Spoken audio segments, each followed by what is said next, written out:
another week, another loss for the New York Football Giants. Um, yeah, another depressing Tuesday, but that's okay because Well, is it's it? not it's not really okay. But hey, I'm grateful we get to do another episode here on the Third and 10 podcast. I'm your host Nathan DeWin, joined by my guy Brian Germanaro. Brian, it's good to see you. We're matching today. It looks like. Yep. Yep. Seems like the only Yeah, positive thing. I'm in my work uniform. Fun. Nice. Yep. Seems like the only positive thing that will be Yeah, this discussing is it. today. Positivity ends now. Yeah, pretty much. But how are you elsewise, my friend? Well, other than the horrible sports weekend I had, it wasn't bad. Not Yeah, bad. true. Well, we will be talking about the Irish a little bit later on in the show, and they did pull off the dub. Yeah, but there's still a lot of problems with that team. Fair. That is fair. But hey, Well, no. I won't say a lot of problems. There's one problem, and it's the guy that's calling defense is an absolute moron, and Chris Ash.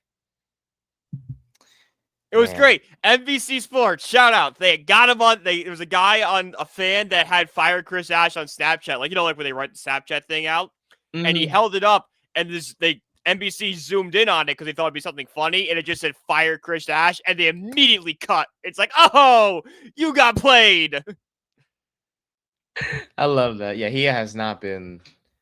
Oh, He as he's we all turned know, a Ferrari into like a lemon, which is a problem. that's embarrassing. Like, listen, I even talked about, like, you could go back to the Notre Dame preview article I wrote, and I wrote there's gonna be an adjustment period from Al Golden to Chris Ash's defense. They just called it for defense and stuff like that.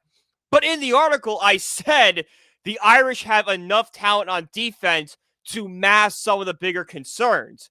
I was unaware that Chris Ash's defense is so bad that no matter what talent you have out there, nothing's getting masked. Nothing. Like, He's been I know terrible. we won. The offense looks great. Jeremiah Price and Jeremiah Love are, I think, basically the Detroit Lions running back room of college football, with Love being that elusive back and Price just being that, bulldozer, that bowling ball. CJ Carr is like the best quarterback the Irish have seen maybe since Jimmy Clausen. Or, Ian Book was good, but we all kind of knew he was just a college quarterback at best. But, with the offense this good, and even the defense was playing like 75% of what they were last year, the Irish are 3-0 and might be the best team in college football. They had the best resume. They beat two AP top 25 teams. But we sit here 1-2, and our defense can't stop a nosebleed. All I'm saying is we miss you, Al Golden, I miss over Al here. Golden so much. And listen, Al Golden, like, the Bengals defense, I'm not saying it's been great by any stretch of the imagination, but it's been serviceable. Like, I know they lost 34-3 or whatever, but that was mostly on the Bengals offense committing 4 turnovers that game. Yeah. Dude, Isaiah Rodgers with the Vikings had a day Mm-hmm. at cornerback. They had 2 pick sixes, right? Or Yeah, I something like think I that. think in fantasy the Vikings defense put up 31 points. I've never I remember like Belichick's defenses back there, they always gave you like 16 to 20 points, and I thought that was like, a lot for a defense. We're putting up 30 here. Like, there's a chance the Vikings defense was the leading scorer in fantasy this week, let alone just out of defenses. They might have been the best player. Well, I'll tell you what, that Vikings defense put up more fantasy points than Malik Neighbors. And Oh, that we is got not his fault. That is not his fault. no. That's on our idiot coaching staff. Yeah, Mike Kafka, your time is numbered, buddy. Just like the Everybody's rest of time is the numbered. everyone's time is numbered. That is correct, which is a great transition to our first topic of the day, which is the New York Football Giants. Well, 0-3 for the first time since 2021. The Giants are after the 22-9 debacle that we We saw weren't on Sunday 0-3 Night last Football. year. We were not 0-3 last year. We beat the Browns in week 3, actually. Oh, right. Yes, sir. I know. It's I'm sorry. it's This has just been so bad football for the past decade. They're now just blending together. Oh no, buddy, you're 100% right because they The have now only year lost. that was 2022, and even that wasn't really that good. I understand my. On it, that looking back on it, you almost wish they bottomed out that year because then things would have changed. We've gone through so many losses, it's hard to remember the wins. So I don't blame you. In fact, the Giants have lost 14 of the last 15 games dating back to last year. So That yeah, a lot of Colts game is the only win they have in there. yeah, yeah, pretty much. And The that true was lock to the the Drew Drew Lock Lock game. the show. We had the best performance any Giants quarterback has ever had. Yeah, he went off that game. Malik Neighbors had a day that game as well. But other than that, just a bunch of losses. I mean, hey, they were playing their home opener on Sunday Night Football. I was hyped, hearing Carrie Underwood sing the intro song and I mean, seeing it. when I was in the building for it, I got there for right in time for when the Giants ran out, and then they had the entire defense run out. Like they announced every defense and the fireworks going off and all that stuff. Like, man, all right, I'm back in. We're gonna win this game, and then the game started. Yeah. Actually, not even that. I think I'm sure the bad news kind of hit pregame when we didn't see Graham Gano out there. Yes. When I sat down in my seat, I got the alert that Gano was out, and my first thought was literally to the Washington game. Me too. Me too. I was so shocked when I heard he got hurt during the defensive introductions or whatever the It case was may be. right around, like, literally, I think right around it. Hmm. But I mean, the fact that Graham Gano still has a job right now is beyond me. It made me I would have sick. cut him that night.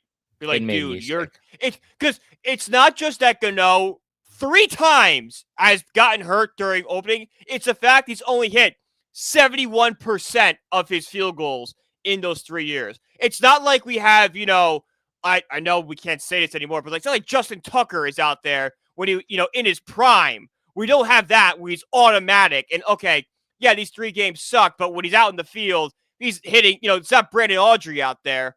This is a below average kicker who can't stay healthy. And I can think of 3 games off the top of my head where Gano's injury have led us to lose. This game's not entirely on Gano, but just the fact not having a kicker out there changed the whole game plan. The Washington game and the Jets game where he was kicking on a hurt groin.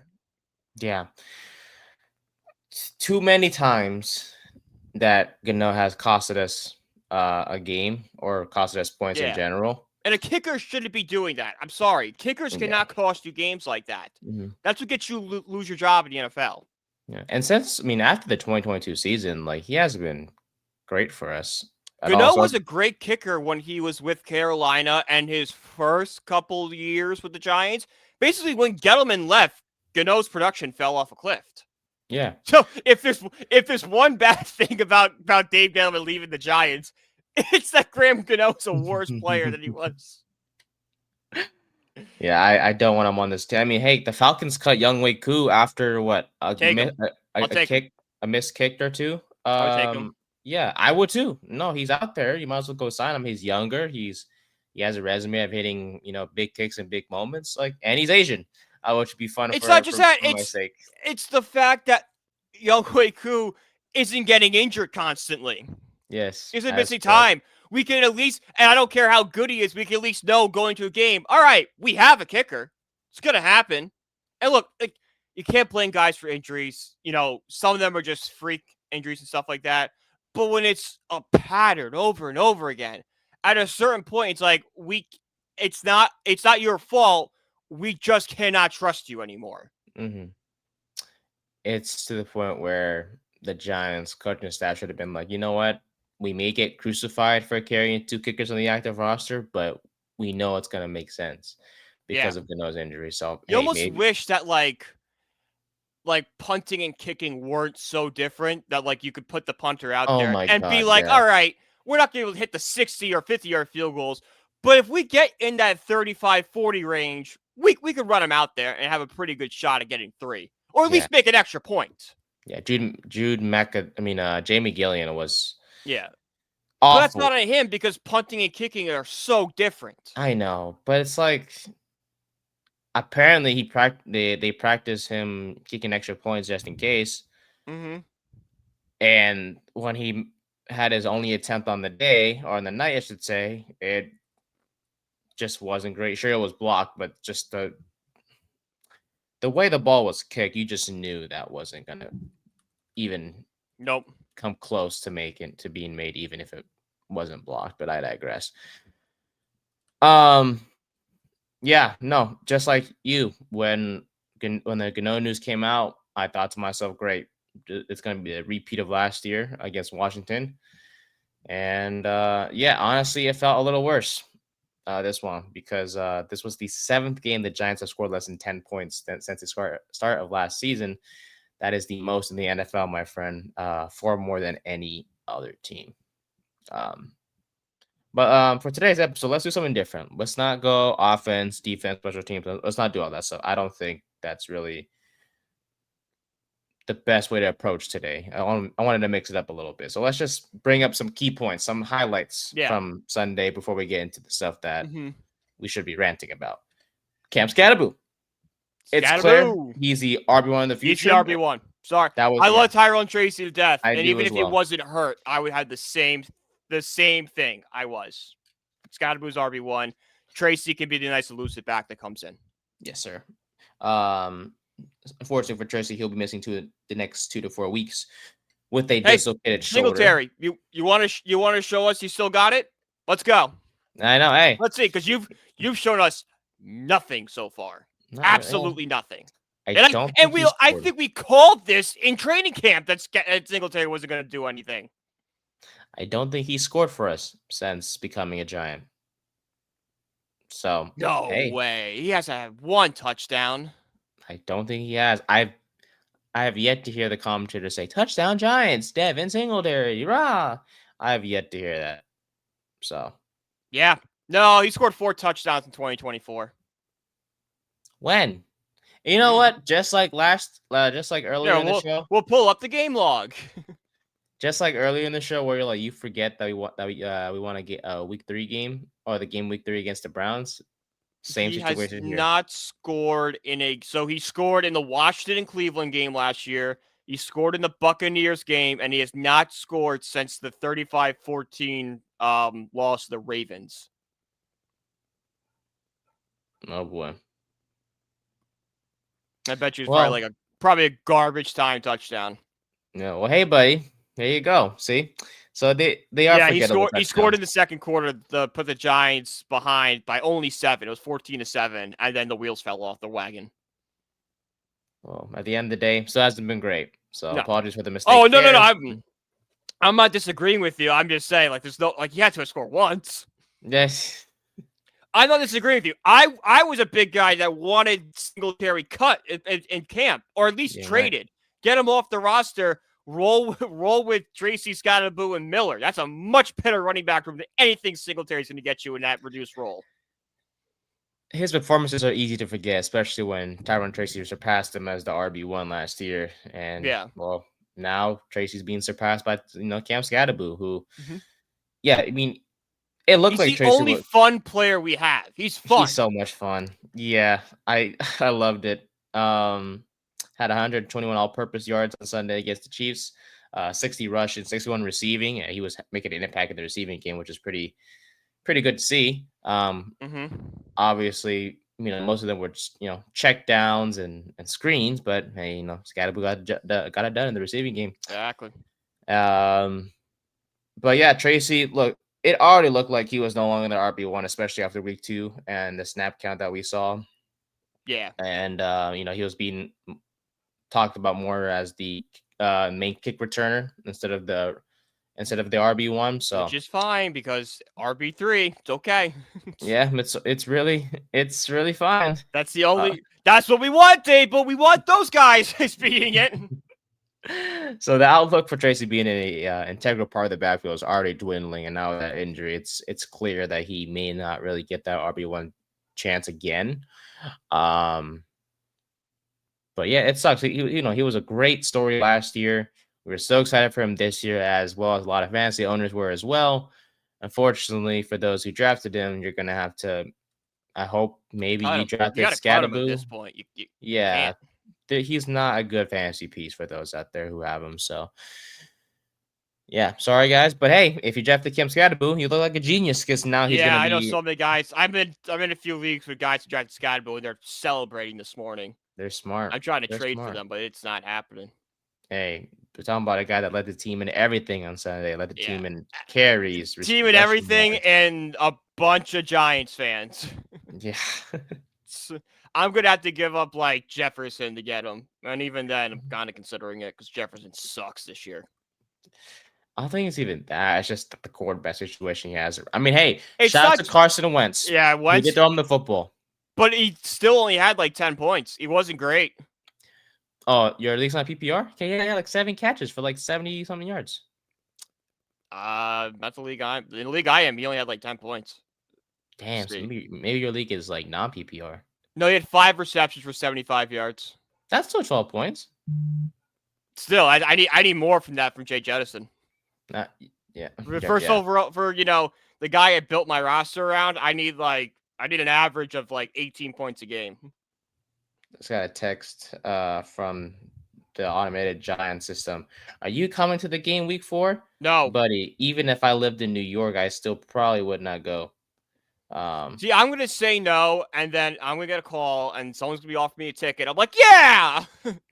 Yeah, and then you're gonna And get I'm there gonna and be be like, sitting in the oh. stadium once again, be like, why do I do this to myself? Well, breaking news coming out of the Titans camp: Brian Callahan will no longer be calling plays, as the play caller will now be switched over to the quarterback coach. I thought you were gonna say he was gonna get fired. I would be a lot more excited if he was, for Titans fans' sake, but unfortunately, that is not the case yet.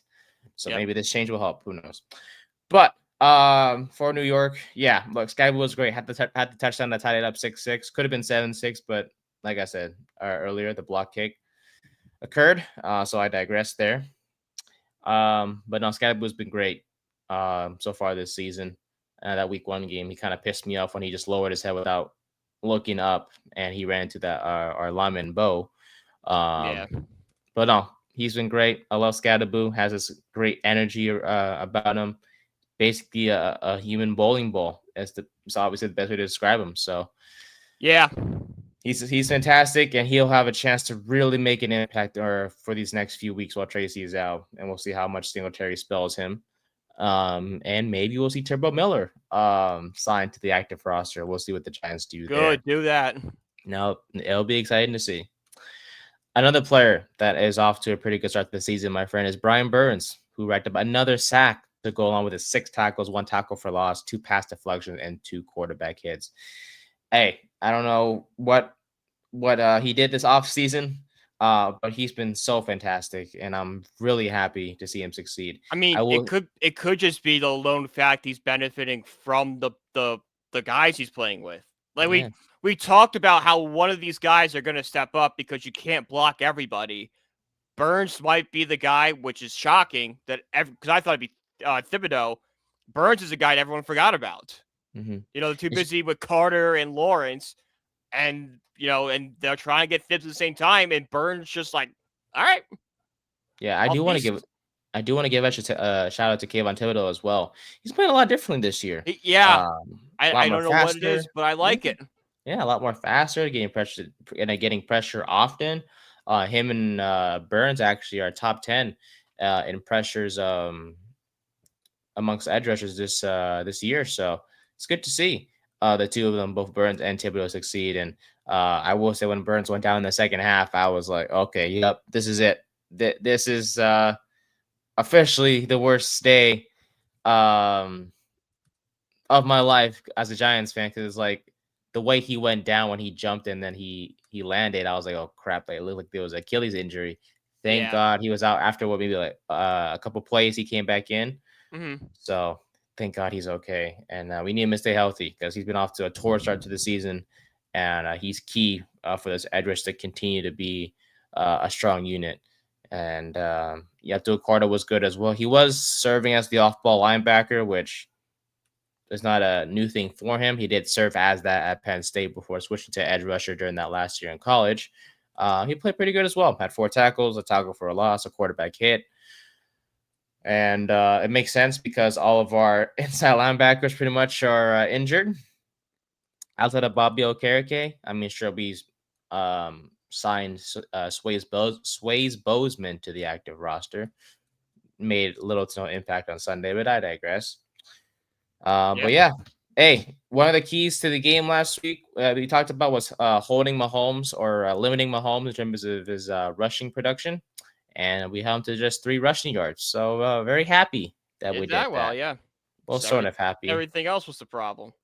So I know I said the key for the Giants was to do that, and yet I still betted on Mahomes to get more than Oh, 27 rushes. why wouldn't you? Why wouldn't you? Makes total Yeah, sense to me. because I just know that we were gonna somehow maybe just The mess up team's and not not good. The do that. team is not good. All right. Yeah, We could say all we want about what the keys are, what they have to, what they don't have to do. Regardless, they're still not gonna get it done. exactly. And well, unfortunately, they got the job done in terms of that department, so it made me look stupid. But I digress. Um, It's all right. even Darius Alexander was getting pressure on Mahomes, so it's good to see him get You on the could see us field. getting pressure on Mahomes and having the defensive line do what it's supposed to do, what we thought the strength of the team was going to be. Yeah. Now, having a great pass rush doesn't mean crap if your secondary is not great, my friend. Yeah. Nope. Um, and actually, before I even get to that, I didn't bring up Dexter Lawrence. He only played 47 of 72 snaps Problem. on Sunday. That is a Problem. problem. Problem. Problem. What is it? Am I missing something? To why he's not playing? Is it Shane Bowen? It's It's Shane Bowen. yeah. For some reason, he can't put all of his best players out there at the same time. I don't know what it is. I don't know what his thought process is. I get they all play similar positions, but when you have that amount of talent, you figure out a way to get them all out on the field at the same time. Whether Mhm. it's playing a guy in an off position, but like instead of him being an edge rusher, he's more of like a defensive end, which is why the 3-4 is so mind-numbingly stupid to run in this team. But even if it's that, you'd be like, hey, I know you're out of pressure, but your job on every play is to get the quarterback on the ground. Figure it out. I think these guys have enough talent to figure it out. He hasn't looked the same this year whatsoever. I look, I'm not. You can correct me if I'm wrong. Mm-hmm. I don't think we're going to be crucifying Shane Bowen today as much as we were No, last week. no. There's someone else that's going to get crucified today. I am excited to see if we're on the same page if we get to that. So we'll hopefully get there at the same time when we get there. But no, Lawrence, by the way, look, he's not getting double teamed. He just can't win his one-on-one matchups so far this year. And he had a 59.6 Pro Football Focus grade on Sunday. So yeah, hasn't looked great whatsoever, even when he's on the field. So there has to be something wrong. If it's not, he better figure it. He better figure it out, or Bowen needs to get him on the field more, whatever the case may be. But that secondary, buddy, it's starting to become a problem. I Yeah. didn't think it would be, considering the moves we made and the expectations we had for a certain second-year player. But Mm-hmm. things have not gone well for No. the secondary. Drew Phillips had a 52-yard pass interference call Yep. on him. If I'm not mistaken, was he the one that allowed that big catch to Tyquan Thornton not once but twice? I think so. Yeah. It was him. Great. Well, he was benched um, at one point, and Deontay Banks came in during the nickel package Oh boy. for New York. So yeah, that's already a problem as it is. Yeah, Phillips. Look, I know he had that, some key tackles against Dallas. But in coverage, there's been times where he has not been the greatest. Um, Javon Holland is, and I hate saying this, but based statistically and of course watching the Giants every day in week so far, he hasn't been great, and he's No. starting to become a mistake of a signing. So Yeah. far, a 54.1 Pro Football Focus grade and a 48.4 coverage grade. So far, has him ranked at the bottom half of the league. Mm-hmm. Um, he's going to run defense, but that's pretty much it. He's being torched in coverage. And what hurts me the most to say, and because I really liked him coming out of the draft, Tyler Newman has not been any better. He's At Minnesota, he was great at run defense and causing turnovers. Mm-hmm. He has done none of those since coming No. to the Giants. Um, he's What? breaking news. What? The New York Football Giants have officially announced that Jaxson Dart will be starting at quarterback in week 4. Wow. Holy crap. Okay, maybe today won't be as negative after all, my friend. We can caution you at the It window. kind of is. Wow, Mr. Oh, Dart. Mr. Dart starting at quarterback. Oh my goodness. I love having a shows like this. I love All right, breaking we news. got to talk about Dart now. Yeah, we do. So yeah, hey, let's just get out the window. Secondary was really bad. Yeah. Nugent has been torched in coverage. Blah blah blah. All right, let's get to it. This is great. Jaxson Dart. Wow. Hey, this wasn't really okay. So I know we sound surprised right now, but for those of you who watched Brian Dable's press conference on Monday, uh, the comments he made where he was like, "We're gonna evaluate everything. We're gonna evaluate everything." I'm sure you remember as well the press conference that he had coming out of the The game against Washington game. Germany. No, it was the Germany game, my friend. Oh, I Where thought they were about this asking him. season. Oh my apologies. It was the Germany game, where he was asked like, "Oh, is Jones going to be your starting quarterback the week after, whatever the case may be?" And he was like, "Oh, we're gonna evaluate everything, blah blah blah." When Dable said the same thing on Monday, I was like, "Yeah, this is the most polite yet obvious way of saying Wilson's done and Dart's coming in." Yep. At quarterback. And yeah, like they kept trying to get it out of him. He was like, "All right, so why aren't you saying the rest is starting quarterback? You said it after week 1 that he was, but now you're saying now you're saying, something different in regards to the same question that we've been asking you." And they were just trying to get out of him, like, "Hey, is Dart gonna start? Is Russ still going to be a start? Like, who's gonna start a quarterback?" And Dable just kept saying, "Hey, we're gonna watch the film." Like, it was the same repetitive answer. And I was just like, dang, he's good. Like at dealing with the media. If there's one thing that Dale was good at, is dealing with the media. But hey, that's not the point. The rookie from Ole Miss is now QB1 heading into Sunday's game against the Los Angeles Chargers. I'll just start with you. How do you feel about it? I'm a little surprised. Not surprised is the wrong word. I'm just shocked they pulled the trigger this quick, which makes me, and the person that we were alluding to is, this is a pull by Dable to save his job. Okay, I Yes. know we have not been the hardest on Dable. I've given him a pass because I thought the roster has been so bad the past couple of years that nobody could win with it. But what we see in these first 3 weeks, the team on paper is so much better than any team Brian Dable's had in his life. And for 2 of the 3 games, this team has looked way worse than they have. The Dallas game, I chalked it up as just Dallas's defense being terrible as they gave up, almost 30 points to the Bears this week. So, you kind of just throw that game out the window. That's a weird one. But through, the game against Washington, the game against the Chiefs, I know those were, the finalists, 2 of the finalists last year for, the Super Bowl, the AFC champions, the NFC runner-up. But this team wasn't even competitive in those games.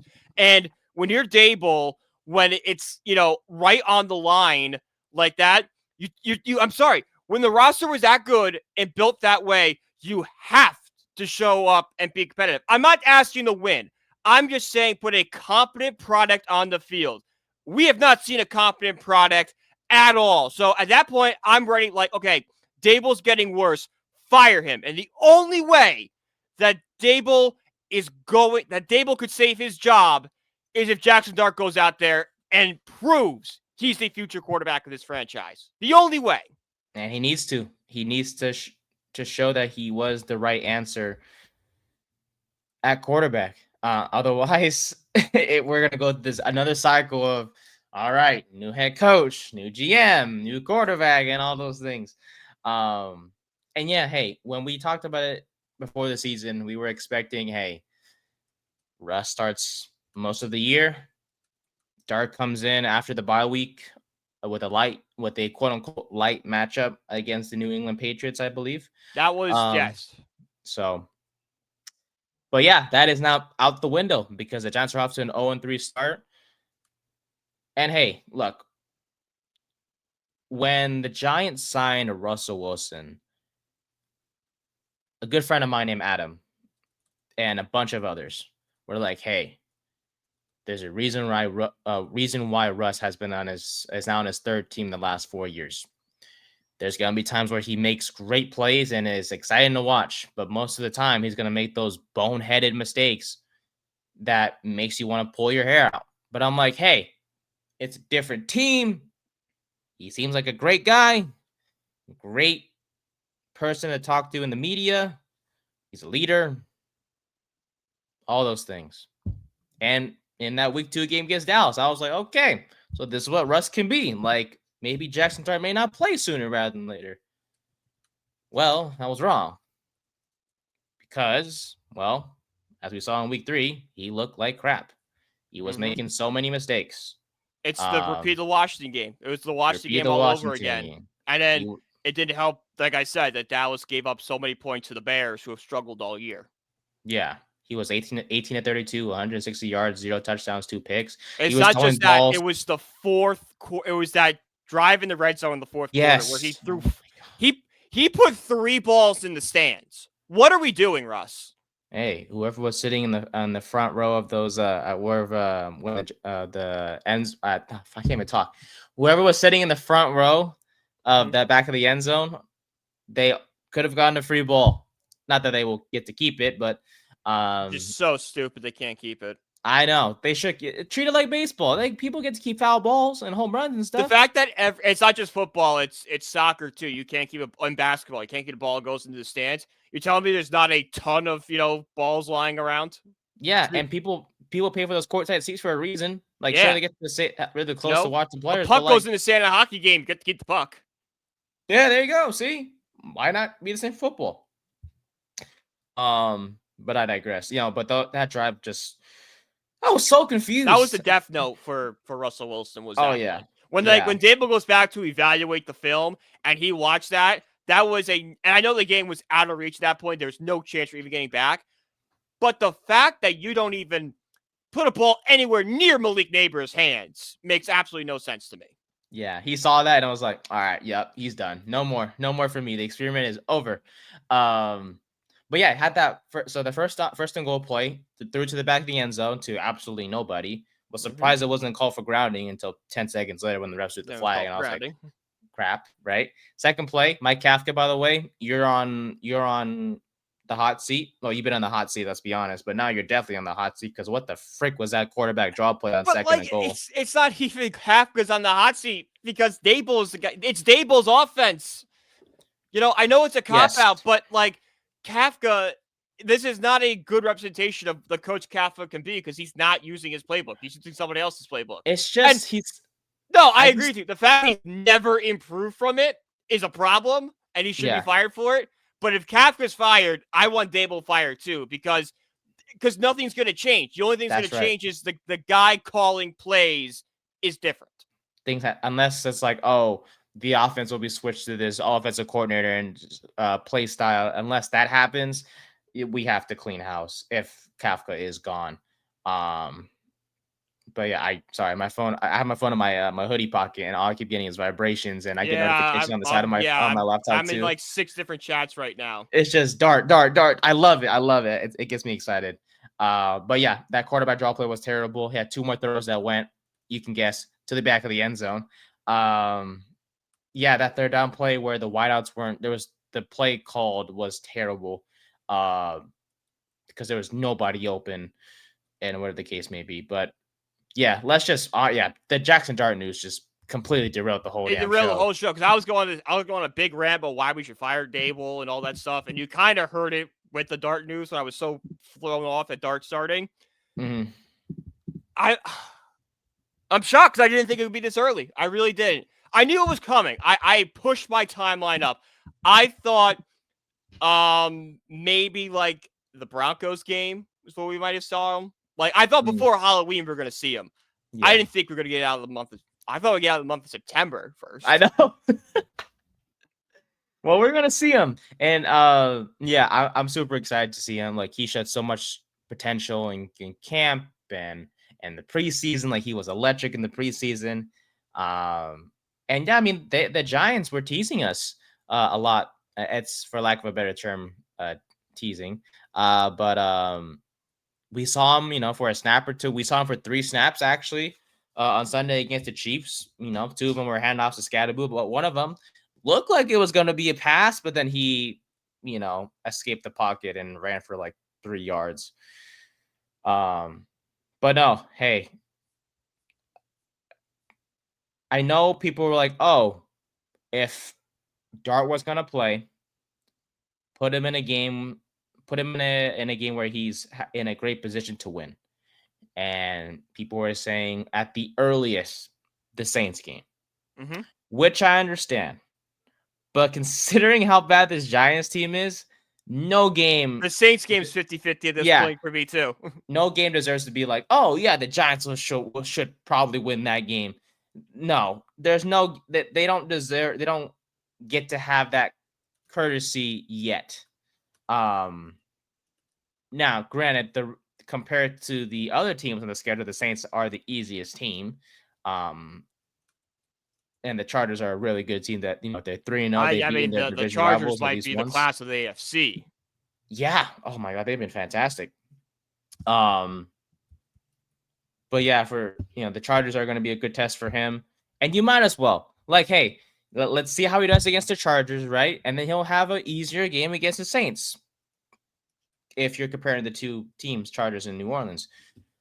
But hey, look, like you mentioned, the fate of Daboll and Shane is on Dart, and Mm-hmm. it kind of sucks to Definitely, say that. definitely Dable because Yes. Shane. I don't think has done a terrible job. Not a good job. I'm not saying Joe Shane has done a good job by any stretch of the imagination, but if you look at the roster on paper, you would say, all right, there's a lot to like here. You have the wide receiver one. Scatterboo looks like the next big running back. The defense on paper, that pass rush is great. Yeah. Like that, I don't want them to, because I think if you just clean house in general, but I could see an argument for where Shane would keep his job and Dable won't. Dable should be fired no matter what. Unless Mhm. the only way Brian Dable is not fired by the end of the season, and it's not going to happen mid-season, as much as Giants fans want to happen, John Mara does not fire coach mid-season, and he's a big part of this blame too, because he's an idiot. But Dable had nothing going for him. If Jaxson Dart goes out there and, if he goes out there and puts on a rookie of the year type performance, and I'm not saying wins us games, but keeps us competitive and stuff, that's where Dable can go to the front office and be like, look, I picked this guy. This is my guy. I finally was able to choose my player, and look what he's doing in my offense. Give me one more year and I can turn it around. Yeah. And that might not even be enough, but it's just a talking point he'll It's have. hypothetical. It, it's not, because right now he's got nothing going for him. Absolutely He nothing. really doesn't. This offensive guru has averaged what, or the Giants have averaged 17 points per game since his arrival. So does that mean are we saying that Dable is going to be gone after this year, no matter what happens, most likely? Or Yeah, I think so. I okay. really do, because the Do Giants are you embarrassing. do you think he deserves another year regardless of what happens? Because he did No, draft Dart. no. Really? Like I said, the only way is if Dart's a rookie of the year candidate. Well, it's clear cut that Jaxson Dart is the future franchise quarterback. Is the only way Brian Dable will keep his job. Like I said, Nate, this team has done nothing but regress. All right, I it's been understand you that. know we had the Dable's first year was great, and then the last 3 years happened, and it's just been getting progressively worse and worse and worse. And we wrote it off saying that the entire roster is bad. No coach can win with that. And then this year happens when, they finally have a good roster and the same problems keep coming up, whether it's the play calling that's atrocious, there's no discipline, all that stuff. Eventually, that falls on Brian Dable. I totally get it. I do. Um, I think for me, before the season, I was like, hey, Dable finally got his guy. Let's give him a couple of years at least. to see what he could do. Now, a lot of Giants fans are probably like, "Hey, they're just like you, my friend. They probably share the same view as you, where it's like, hey, if Dart doesn't show that he could do something this year, let him go, let Yeah. Dable go." And Yeah. And this I year, I'm fine with keeping Dart past this year. Like if Dart, whatever Dart does this season, he deserves another chance with the he new does. regime. That this does nothing of my opinion on whether Jaxson Dart be the franchise quarterback or not. This is all on, does Brian Dable have something to keep his job? Yeah, I just if if you're saying Dart deserves another chance, obviously to show what he can do, I think it's best if he has the guy that picked him and believes in him to be with him. Because if he's with the new regime, I don't think that would be good for his growth. Because we've seen this, right? Where it's Right, like but this isn't like Daniel Jones had multiple quarterbacks before, multiple coaches beforehand. He had Shermer and he had Joe Judge, and then they sucked with her. We had 4 years of work on Daniel Jones to know he's probably not the quarterback. Dart will only be under year one, and we've had plenty of guys in the past go from that bad coach his first year to a great coach to true. develop better under a new coach. So I know what you're saying. It's the same as the arranged marriage that Jones had with Brian Dable, but Jones was already broken at that point. Jaxson Dart, no matter what happens this season, will not be broken yet. Yes, true. That is true. So, but I hope Dable does get to stay another year, and I hope you're right that hey, if he's going to stay or get another year to be the head coach, that means that Dart play out of his or played really good um, this year, and it all starts on Sunday against the Chargers. Um, Look, for me, I know the only thing that Wilson has over Dart at this point in time is experience and probably a better deep ball than Dart. But at the same time, Wilson frustrated the heck out of us to where like he couldn't see the middle of the field or Mm-hmm. just couldn't make those throws. But like with Dart, like I know it's only preseason, but we're just basing it off of that. He was able to make any kind of throw that he was called upon to do. Um, and we have a lot of belief in the young man for him to produce in this offense. And Sunday's gonna be super, a lot of fun now to watch against the Yeah, Chargers. now there's a reason to watch because we were going in like, well, it's going to be another loss with this Yeah, horrible team. Now it's like, all right, exactly. let's see what the kids got. Let's see what the Yeah. kids got. Yeah, because like, hey, what do we have to lose? Why announce today like, hey, Jameis Winston's starting quarterback, or hey, Russell Wilson's still our quarterback? Like, why announce those two scenarios? Why do that? Why there's nothing that we have to look forward to. There's no shot we make the postseason. Matter of fact, there's a 2% chance the Giants make the postseason at this point because teams that start 0-3 have that same chance. Um, so you might as well just see what you got with Dart. Let the young Yeah. man get his feet wet and see how it goes. Um, and look, I know we've talked about how like, oh well, Winston is as fun to watch, but he's literally just like Russ, just more comedic and stuff like that because Winston just makes boneheaded mistakes too. As fun as he is to watch him play, he will make those 2-3 interceptions that make your head scratch. And I think the Giants have gone through enough with Wilson to the point where it's like, yeah, Winston will be cool to see out there, but at the same time, it's like, nah, we're good. We'd rather see Jaxson Dart. I'm still in a little bit of shock, which is why I don't really have my full thoughts on him Yeah, like starting we'll know more like on officially. Thursday because Yeah. right now we had a whole show planned about how we're gonna talk about Yeah. Dable's future and all that stuff, and then all of a sudden we're thrown. Not that I don't think we're surprised by it because we kind of knew. All right, we're trending towards Dart. I think it's more just like, oh, okay, Dable's in panic mode now. Yeah. It's clear now. There's a new era has officially begun for the Giants. I promise you, folks. Give me till Thursday to ingest all of this or digest all of this, and then I'll probably come up with a better with more of a better analysis on our next episode for sure. But I'm super happy to see Russell Wilson is expected to be the backup quarterback still. Yep. So he will be will be QB2. Winston will remain QB3. And yeah, hey, like Jordan Renan said 15 minutes ago, at this point of the episode, they were always going to start Jaxson Dart at the moment Russell Wilson Yeah. was playing bad, and we just didn't expect it to be this early. The hope was that they were going to be winning games, and that maybe later in the year when the Giants were officially out of playoff contention, then the Giants would turn to Dart. But it's the point now where it's like, no, hey, it's time to put Dart in now, and there's going to be a lot of pressure on him, and I hope he seems like he's been able to handle that, but there's going to be a lot of pressure on him. Hey, because he's playing in New York, and there are two people whose jobs are resting on his shoulders. And it's Stable and Chain, by the way, obviously. Well, we can throw Kafka in there too, because he is the OC, but I digress. Yeah. But it's like I said, I don't judge anything with Kafka. Yes. Whether it's fair or not, and I'm just like, this isn't his playbook. It's not his. And the fact that he doesn't have a feel for the playbook after 4 years is a pretty like a big indictment that he's not a good coach. But like whoever you bring in, it's the same. It's gonna be the same thing. This is Stable's playbook. It's not Kafka's playbook. The offense isn't changing just because a new OC is in. Yeah. Giants are 0-3.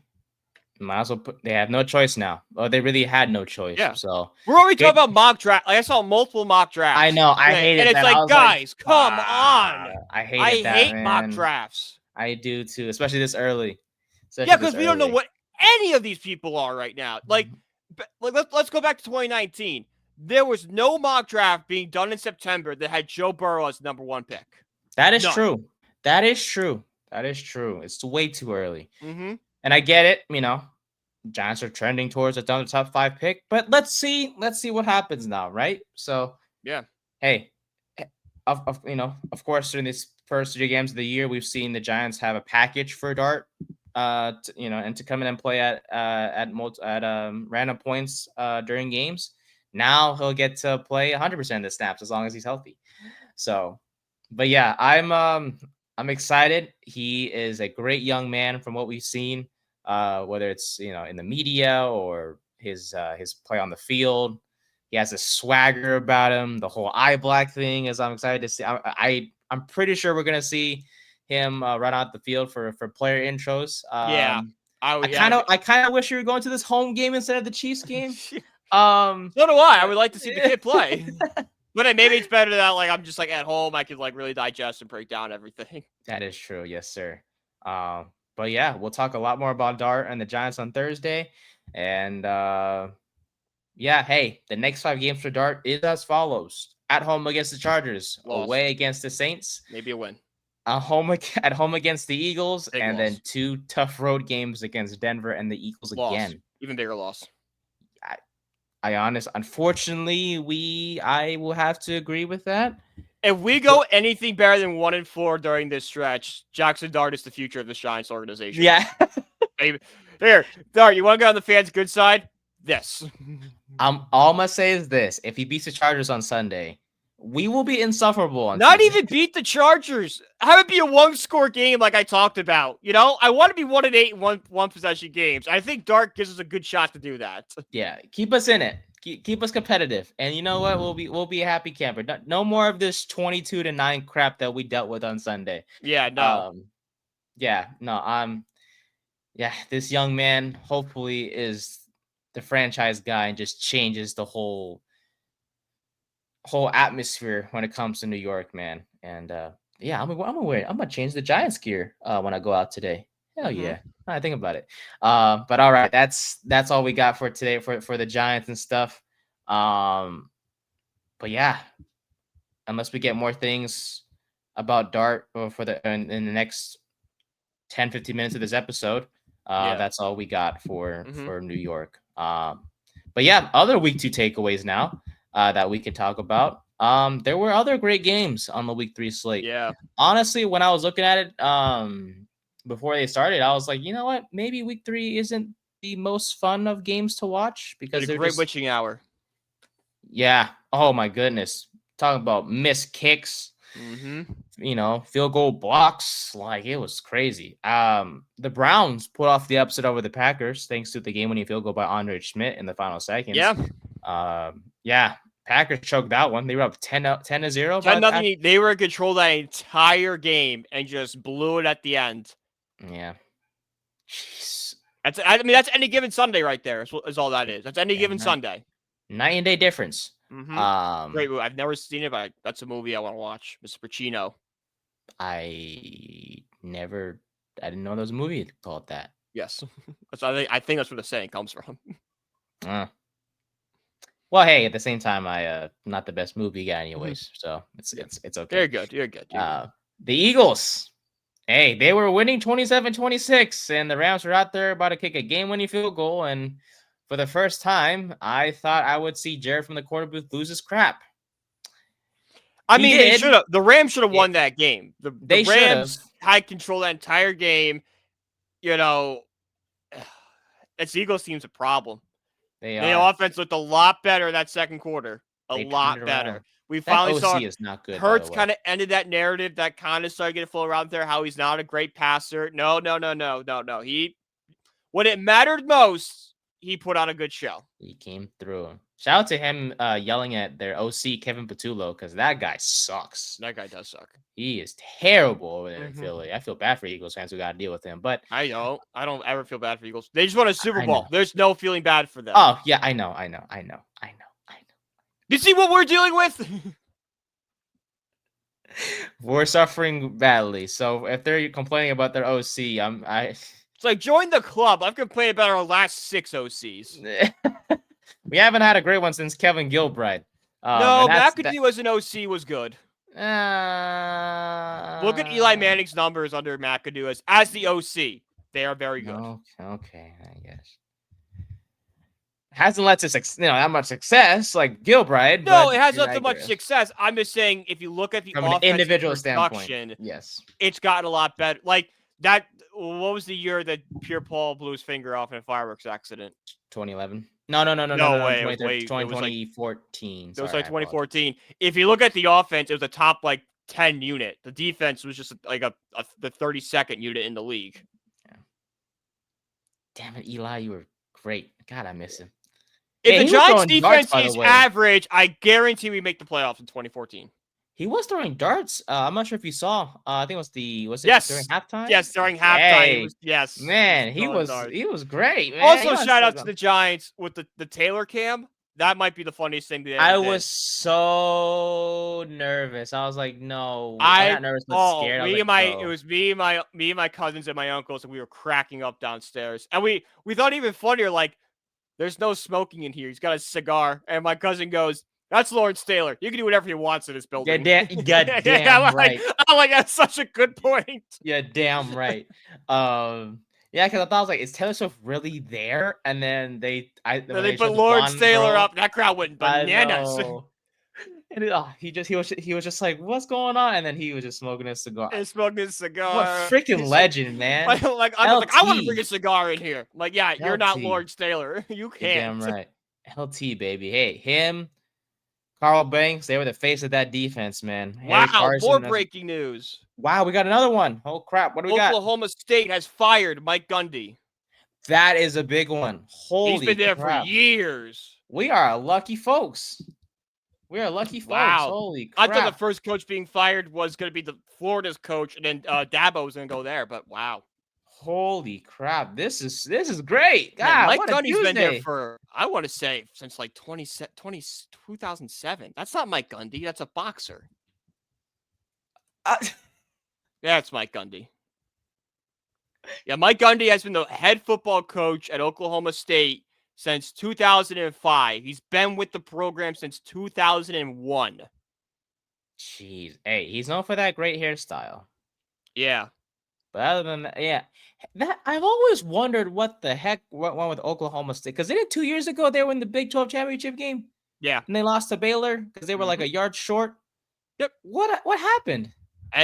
You know what? Sometimes things just fall apart, and then when you're Gundy and you've been there for 20 years, the head coach, sometimes it's just time for a change. As much as a legend Mike Gundy is, and he's going to be like, he's a guy they might like name a stadium after, name a field after, Hall of Fame, all that stuff. The fact that Gundy's fired today is shocking. A record of 170 and 90 as the head coach of the Oklahoma State Sooners with a 12-6 bowl appearance. 170 and 90? 170 and 90. That was his record. 170 wins and 90 losses. He was 12-6 in bowl games. Why did my dumb A thought that you meant 100 wins, 70 ties, and 90 losses? That would be impressive if he had 70 ties. I was like, how do you tie a I'm like, that's impressive in a different way. Yeah. I was like, how do you tie a club? So I got you. Well, hey, I know he had 90 losses, but like 20 of them came in the past like 2 seasons. But think about it, if you had 90 losses over 20 years, you're averaging like 4 losses a season. That's not bad. No, not at all. Oklahoma State, they're not a power conference. They are the power conference, but they're not like a king of the college football. You know, they're kind of like that, like 3rd tier ish. So 4 losses a year is perfect. Yeah. And like I said, most of those losses probably came these past couple of seasons when they were just past couple of seasons and probably get to like Texas and Oklahoma. Yeah. Simple as that. Damn. What episode we got? This is the Big 12 when like A&M was still in the Big 12. Arkansas was still in the Big 12. Missouri was still in the Big 12. Nebraska was still in the Big 12. Like, he was going up against some pretty hard competition. He was. Damn. Well, shout to Gundy. He'll probably get a job somewhere else. Oh, yeah. Every school. Watch Tulane. Tulane is a school to watch. Yeah. Because their head coach is already rumored to be taking an SEC job this year, whether it's Arkansas or Florida or maybe Wisconsin. We'll have to see. Have to see. But yeah, big news coming out of both the NFL and college football today. It's great to see. But yeah, Eagles got Eagles got the dub. Titans look like crap. Brian Gallen deserves to get fired. Yep. He should be the first NFL coach fired. Oh yeah, no doubt about it. But hey, Deion Jones is 3-0. Yep. Hey, you know what? The Colts are just running what the Giants were in 2022 pretty much with a better offensive line. Yes, sir. It's that simple. The offense revolves around Jonathan Taylor and him running the ball. Daniel Jones is a game manager who has time. That's all they're doing. Has time, and I hate to say it, better weapons during this. That's Isaiah Hodgins was his wide receiver number 1 at one point. He's got Michael Pittman, Tyler Warren. Yeah, he's fine. Josh Downs, Alec Pierce was a dog on Sunday. I was watching the game with my friend Josh. He's a Titans fan, so that was tough to watch. Bucks survived 29-27 over the Jets. Great game by the Jets, by the way. They were playing pretty good, especially even without Justin Fields. Yeah, they put themselves in a position late to win the game. They look good. Tyrod Taylor, shout out. But then Baker Mayfield did Baker things. Every Brown. I know they won on Saturday, but every Browns fan, like, if there was one move they could change, it was to maybe not give up on Baker Mayfield after he played through a torn labrum. Maybe the torn labrum caused the struggles. I know maybe, this is a bit of a reach, but you know how it's like, if you could take one player from any team, what would you take? I'm pretty sure Browns fans would be like, yeah, Baker Mayfield. Because it's like, he was so good for them. It was their guy. Yeah, their guy, man. It was the number 1 overall pick that they made. Yeah. I think the Giants giving up on Eli it's not really a good way to give up on Eli. Like, after the Super, let's do some revisionist history. It's like if the Giants were have lost to the Cowboys in that divisional round game, and then Eli, hurt his wrist, but like his left wrist, he was fine, but played like crap, and then the Giants traded him for who was a dominant, I don't even know who they would trade him for at that point. McNabb, maybe. Oh God, Donovan McNabb and Giants. Well, it's something like that where it's like a quarterback who's he looks good, but he's not actually that good. He declined pretty fast after that. Yeah. Actually, but I don't think McNabb's in the league at that point anymore. Dude, I can't. I can't. I Like, can't the only believe guys that that come to anymore. mind is like, well, Brady would have been fine here, Peyton would have been fine here, Roethlisberger would have been fine here. You know, Yeah, pretty much. Everyone else is we already like, moved on from Warner. We were bringing him back. what a luxury we had back in the day. Kurt Warner was a pretty serviceable QB1, but we had a future QB1 waiting in the wings in Eli. Well, let's hope that's what this is. Let's hope Russell Me Wilson will too. go down Yeah, as like the next Kurt Warner. yeah, I hope so too. And Dart, Arizona, get on the phone with Russell Wilson right now. you may not need him, but hey, I think they might need him. That Cardinals don't look great. Hey, the Bengals could have used Russell Wilson because Jake Browning The looked like Bengals could have used crap. anybody that had a pulse, not named Jake Browning.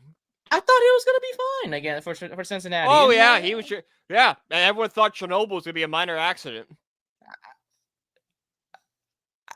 Please tell me you know what Chernobyl is. I don't. You don't know what Chernobyl is? I don't. I'm It's sorry. the largest nuclear meltdown in like history.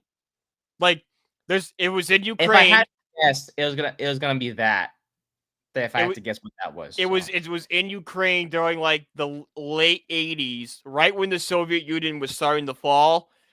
The Chernobyl meltdown happened. Like, there's a 30-mile radius in Ukraine where it's still uninhabitable because there's so much radiation. That's what it is.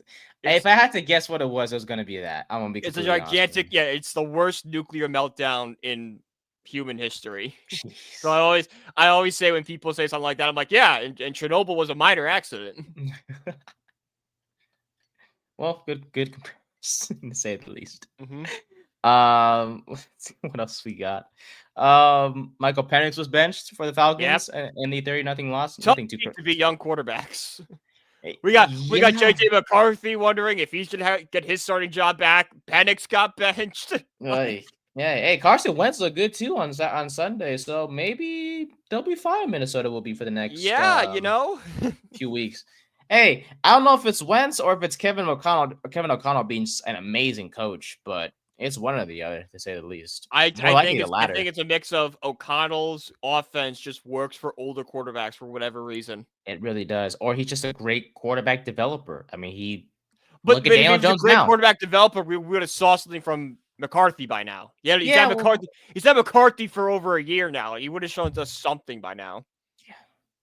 God, McCarthy's he was off to a rough start to the season. Maybe after he comes back healthy, maybe he'll be we've better. seen rookie quarterbacks in the past go down with an injury. Like I remember the Giants benched Daniel Jones his rookie year because of an injury. Sam Darnold was benched his rookie season because of an injury. We've seen quarterbacks in the past do it and not come back.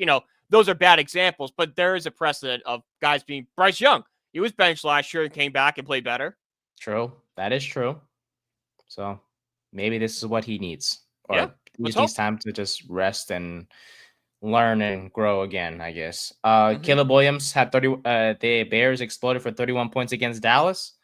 And Johnson finally seeing what we were hoping, Yeah. Now I will say it was against a bad Dallas secondary. The Giants did also. And it's very clear it's a bad Dallas secondary. It really is. So maybe it's great to see Chicago score a lot of points, but let's hold our horses and see if they can do that consistently for the next few weeks. And then finally, Monday night game. What a banger. That's just different. Like, you watch that game, and then you look at the Giants-Chiefs game, and it's just two different sports. Both primetime games, two different stories. Yeah, you had the Lions making. I think that anyone that had concerns about the Lions after the Packers game, those have been put to bed right now because they went into Baltimore in a very hostile environment on primetime and beat the Ravens. I know the final score doesn't say it, but the Lions dominated that fourth quarter. Dude, Gibbs and Monty, Jahmyr Gibbs and David Montgomery, for those who don't know, best running back duo in the league. Without question. Such a not courtesy, but is it a courtesy? No, such a luxury. I don't know. Luxury. Thank you, my friend. To have two RB1s that are both able to have success together. Like, it's so hard to have two main backs, without some sort of like, I should be the main bell cow over you. Like, nah, that's not how it works in Detroit. They work well with each other. They both had 2 touchdowns. They both ran for over 90 yards. So I think Monty had 100 yards. Gibbs had like 90 something. But like they were fantastic. Goff played great. Amon-Ra St. Brown continues to be an outstanding receiver number one. Jameson Williams had 2 catches early on for big yardage in the game. Yeah, and they got to Lamar Jackson 7 times from what I remember. So yeah, dude. Hey, shout out to Detroit. And like you mentioned, after that rough Packers game, they look to be bouncing back quite well. So Yep. But yeah, that's all we got for week 3. Yep. Yeah, we move on to Notre Dame real quick before we end the show with nothing different from what I said in the beginning. The offense looked great. Defense sucked. It's pretty much that simple. Yeah. Do you want to talk about your Mets today? You don't have. You can just say no. An embarrassing display. I mean, there's witchcraft against us because that play that Jacob Young made in the outfield where he kicked the ball to himself is incredible. Look, there's no margin for error right now. I said we had to beat the Nationals. We basically have to go 6-0 over these next 6 games, and hope and pray the Reds lose a game. I hope so for you guys as well. Yeah. 2 more things I want to mention before we move on here to our Weddle and Weddle's gonna be. Yeah, just do Weddle. Yeah, I gotta go. Yeah. Sabrina Carpenter was on Vogue Italia, and she looked great. And then guess who's calling? Jaxson Dart's first game. Kevin Harlan. Yes! I know. I am Kevin Harlan. Yes! If things couldn't get any better for us, my friend, I tell you. Man, that's going to be electric. I can't wait till he calls Dart's first touchdown, if we score a touchdown, that is. And I'm sure we I'm calling both games. He was such a legend for that. But alrighty, let's get right into it. Mm-hmm. Here we go. Weddle. We'll do the normal version today. We'll do the extended version next on we Thursday. have a little more time. Yeah, exactly. So let's do it. All right. First player. Jaxson Dart. Jack, you might as freaking well, right? Give us the star of the show. You might as well. All right, he's in the NFC, under 6'2". All right, maybe. All right, let's go. How tall is McCaffrey? I don't think McCaffrey's like 6 foot, right? I'm going to round that 5'11". Oh, okay. He's in the West. So he's 6 feet. He's 6 feet flat. Okay. Receiver in the NFC West at 6 feet. Is Nakua 6 feet? Maybe. I traded for Nakua in that Giants franchise I'm building. Smart move, you ask me. I traded Jacoby Myers 2 seconds and 2/3 for Nakua. Damn. Yeah. And they got the job done. No, he's a receiver. Also, it was 2 seconds in the upcoming draft, and then a second and a third in like 2 years, so like 2027 and then 2029. So 2020, I still have a full draft class. Low key, Madden's trading machines on crack, but it's not crack, but it worked. And it works. All right, Cup. Receiver Cup. Yeah, he is in Seattle, and he is older. Great call, my friend. Great stuff. Mm-hmm. We always succeed when it comes to the normal version of Weddle, just not the hard it's offense. We all know the offensive players. Everyone plays, whether you play fantasy football or just, the offensive players get their name called sometimes. Like, I'm sorry. I like the NFL a lot. I don't know who the second string linebacker is on the Jacksonville Jaguars. I'm sorry. Yeah. I don't watch enough Jaguars football to know that. Yeah, we struggle with that last defensive player. I forgot who. Oh, it was like the Bears D tackle, but. And all right. Well, anyways, that'll do it for season 3, episode 39 of the 3rd and 10 podcast. It's a fun one. Didn't expect to get the breakthroughs we did. We thought it would be miserable, but we kind of had hope. We got hope with Jaxson Dart. God is good, isn't it? God is good. God is great. Gods are also more. Like I always say, like the country song says, God is great, beer is good, and people are crazy. You're dang right. And hopefully Dart is the answer, but we'll see come Sunday. But next episode will be on Thursday. We'll preview the Giants-Chargers game with a more deeper focus and analysis into Dart's into our thoughts on Dart. But yeah, we'll go from there. You can follow us on social media. You can follow me at Nathan_124. You can follow Brian at BrianBG1016. You can follow our podcast page at Third and 10 Pod on Twitter and Instagram. And our TikTok is at Third and 10 Podcast. Shout out to our sponsor, SeatGeek. Use the code Belly Sports for $20 off your first purchase. And you can find mine, Brian's article work as well, and the rest of our amazing, the other amazing podcasts and writers at BellyUpSports.com. We'll see you guys on Thursday. Jaxson Dart, QB1 over here in New York. And hopefully he is the next franchise quarterback. We'll see you guys Thursday. Yep. Bye. Bye-bye.